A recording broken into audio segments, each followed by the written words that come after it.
Welcome to the Common Man Football Show. My name is James Cobern, and today's episode is the LA Chargers, Los Angeles Chargers. Yeah, I'm still getting used to this, but the Los Angeles Chargers draft class, starting with the first pick of the draft, Mike Williams, wide receiver out of Clemson. The first place you have to look at with him is in terms of production, 66.65 when it comes to his production score, and that's not good, people. I'm sorry. It's not the best it could possibly be. It doesn't hit 3-time Pro Bowl level. It doesn't hit 5-time Pro Bowl level, and it doesn't hit even All-Pro level when it comes to every single wide receiver since the 1969 NFL draft class. There's been a handful of players with as low of a production score as Mike Williams in terms of market share production to go on to become a 3-time Pro Bowler, and the last player to hit that number, Cliff Branch was one back in the 70s, and then Haywood Jeffries from NC State was the other in the 90s. So there's been only a couple of guys, wide receiver wise, that have become 3-time Pro Bowl players in their career with as low of a production mark as Mike Williams, which is it's not good, guys. I'm sorry. It's just not good for a place to stay. And when it comes to his athleticism, he only scored 58.37 in terms of explosiveness and 63.46 when it comes to speed. And he did not participate in the agility drills, which makes me wonder, why did he not participate in the agility drills? Now, I'm not saying that Mike Williams is going to end up being a bust, because a bust implies a lot of different things. Character sometimes, like a bust is a guy who's just terrible at football and he ends up out of the NFL. And I'm not saying that at all. But what I am saying is based on Mike Williams' production profile all the way back to the 1969 NFL draft class, which is as far back as that sample goes, there's not a ton of high-quality wide receivers when it comes to players with Mike Williams' production. He has more in common with like Laquan Treadwell than he does, a high-end top wide receiver prospect. And in fact, I think he was on one show where he was interviewed and he said, I'm like Alshon Jeffrey, I'm like AJ Green, I'm like this, or Des Bryant even. And this is Mike Williams compared to Des Bryant, compared to AJ Green, compared to pretty much all the players that he compared himself to when it comes to production. And then this is them compared when it comes to athleticism. The bottom line is, I don't think that this was good value to take a player like this, top 10, with his production profile and with the fact that he doesn't have any elite athleticism traits. And as a result, it is what it is. I mean, I'm not going to hate this pick too much as a data guy. I just think he's just a long-term starter.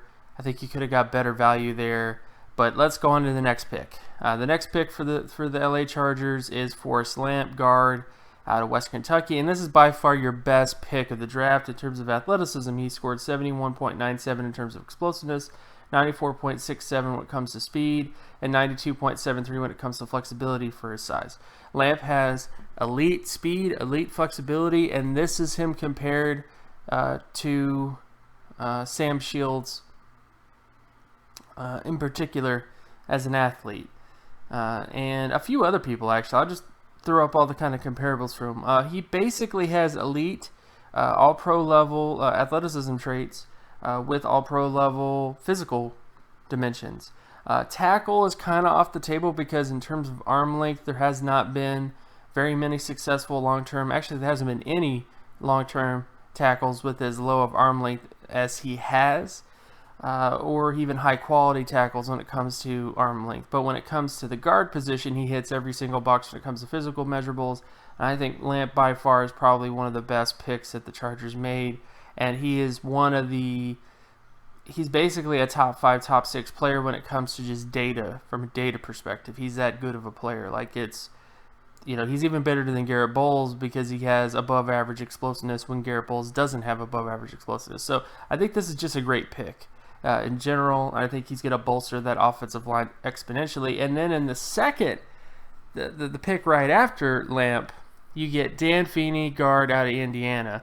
I love this pick on film, but I love it even more as a data guy. When it comes to his athleticism, he scored 44.07 when it comes to explosiveness, 57.39 when it comes to speed, and 79.94 when it comes to flexibility for his size. He's another player who isn't quite as athletic as Lamp, but he brings to the table the same things in terms of speed and flexibility. He profiles as a Pro Bowl power guard, and I think that's what you should expect out of him. I think the highest upside potential for Dan Feeney is to become a multiple Pro Bowl guard when it comes to a power scheme.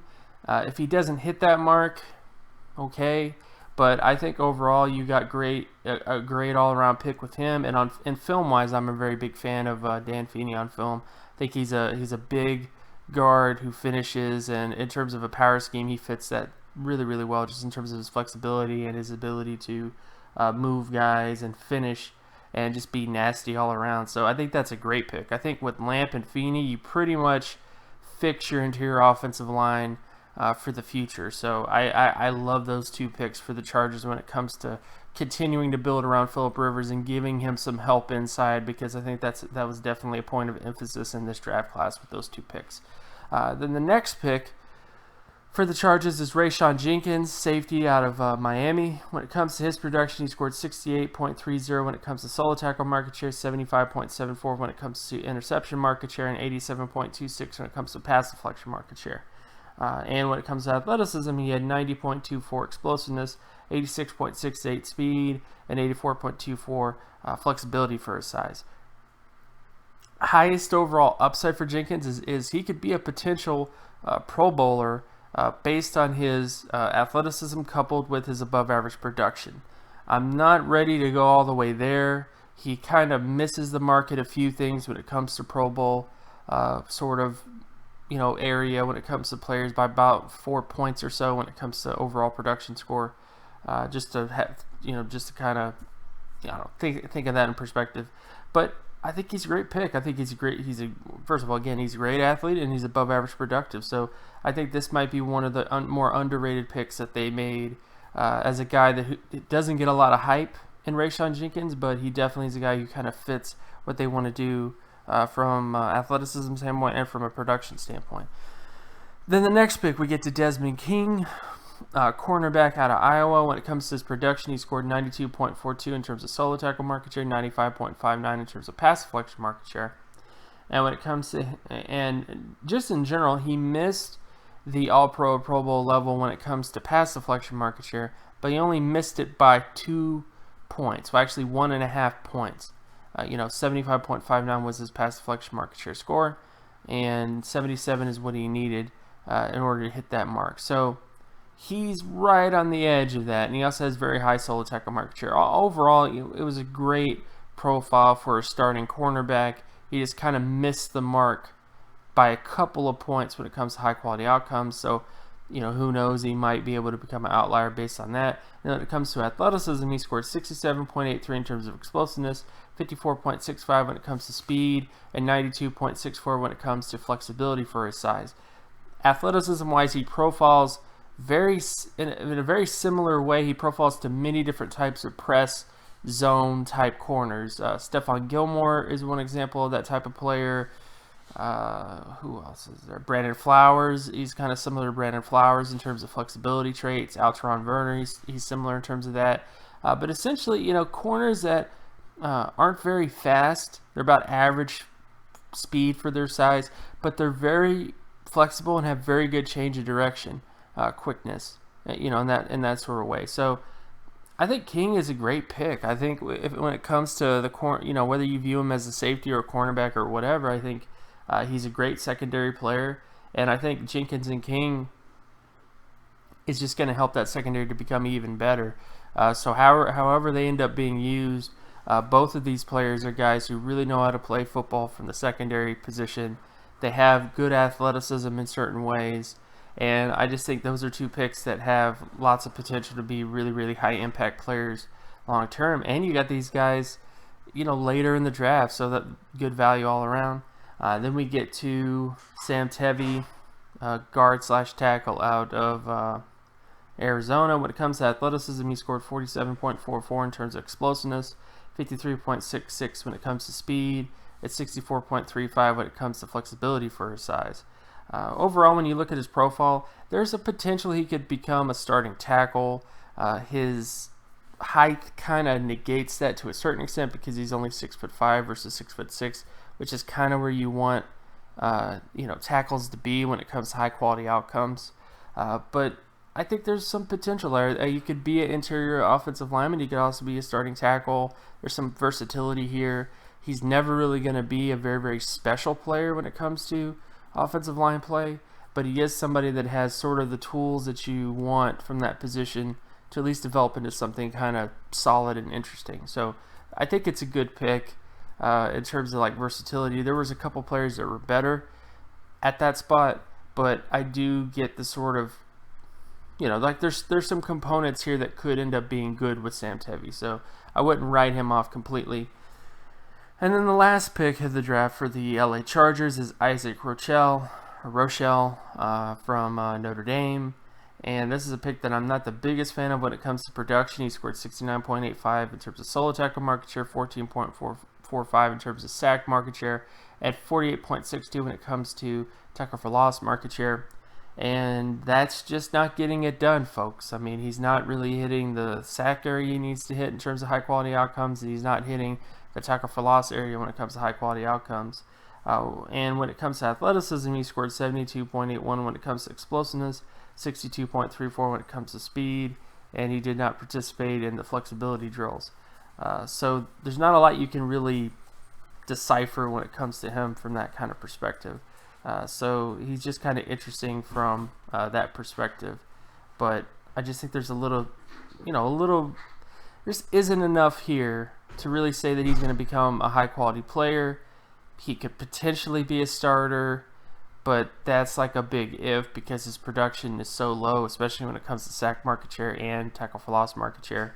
So I don't necessarily think that this is the best pick. Yes, it's a later round pick, but I grade teams hard, man. If you have players on the board that have potential to be starters, that they basically they have good athleticism, they have good production marks, it doesn't really matter, there's no excuse to blow a pick in day 3, in my personal opinion. If you have players on the board that have good athleticism and good other sort of marks, you should make that pick. So, Rochelle is not a guy I'm the biggest fan of in terms of the picks, but he's really the only pick that I really didn't like in terms of the Chargers draft.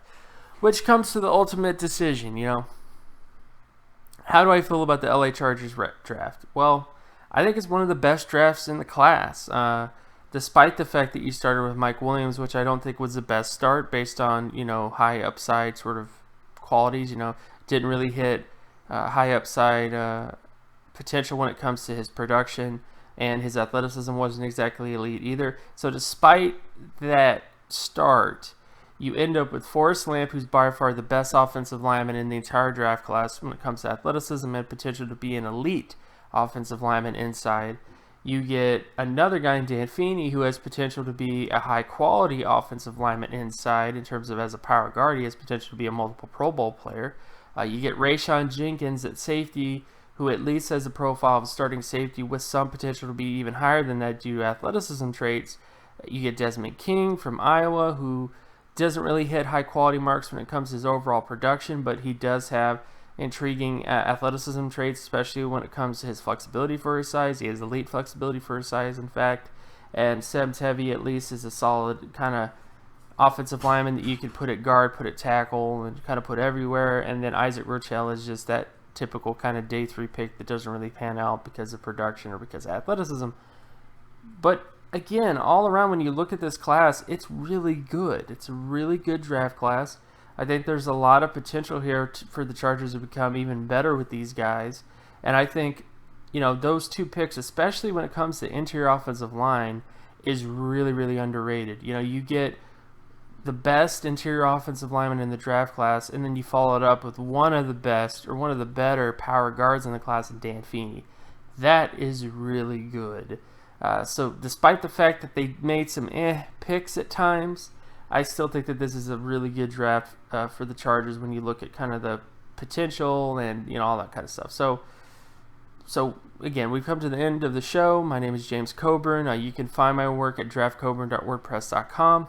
You can also follow me on Twitter at Geometrics. And yeah, and you can also check, again, make sure you check out, I had a NFL draft analytics guide that I published back in April. It's still there. It's, people should buy it, honestly. I mean, it has over 500 plus prospects in it. Covers quarterbacks, running backs, wide receivers, tight ends, offensive linemen, defensive linemen, cornerback. Like, everything is in that analytics guide.